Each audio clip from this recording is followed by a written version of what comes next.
Okay, I wanted to challenge myself with a joinery project, so I thought I'd create a guitar-shaped coffee table. The first job was to create the template, so I traced a guitar I've got onto a piece of MDF, cut that out, and then sanded all the edges smooth. Then I needed to build the blank. So to get the thickness I wanted, I chopped loads of 3x2s, lined them all up, planed them as smoothly as I possibly could, and then glued the whole lot together, clamped it overnight, and then the next day it was just a kind of a solid block of wood. So yeah, draw around the template, glue it all together, and yeah, I would have done this completely square if I were going to do it again. And then yeah, next day sanded it down, make it as smooth as I possibly could, got the template on top, and then clamped that on, so it'd stay put. Next was onto the routing. This was a harder job than I thought it was going to be. I had to do 3 or 4 passes just to get that shape right. It was really slow going, but well worth it in the end when I got that shape that I wanted. Once that was all cut out, I switched to the small router with a 1/4 inch rounded over bit just to soften those edges. And then sanded it all smooth. Lots of sanding in this job.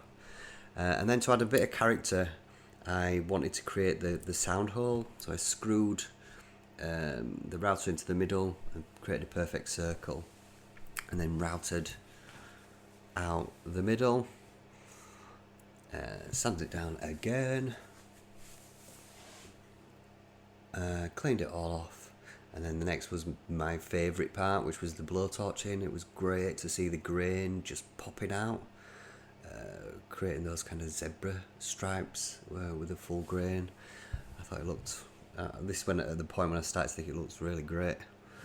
And then another sand, as always, and then arranging the plectrums in that cavity just to create a little bit of interest. I wasn't sure whether to go letters up or letters down, but I went for up just to create a bit more interest, but could do it either way. And then poured in the resin, which I forgot to film, and you can see lots of bubbles there within it, and I went over it with a blowtorch, and it set crystal clear.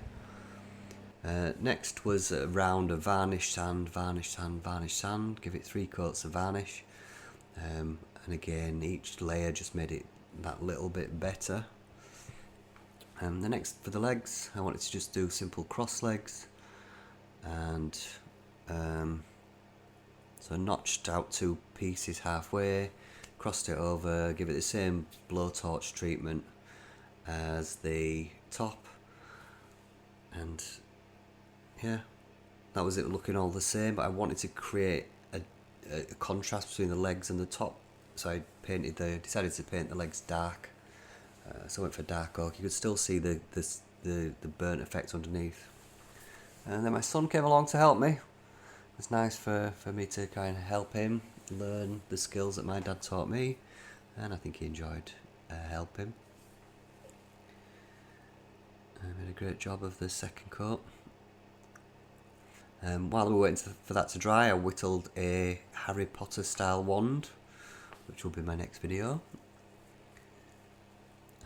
When it was all dry, screwed it all together. I would have preferred to put those legs into a recess, but I didn't want to risk damaging the surface at this stage.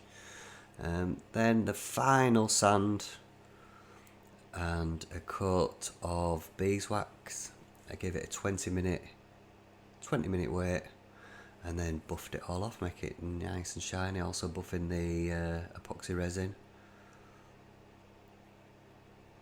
And then that's it, done.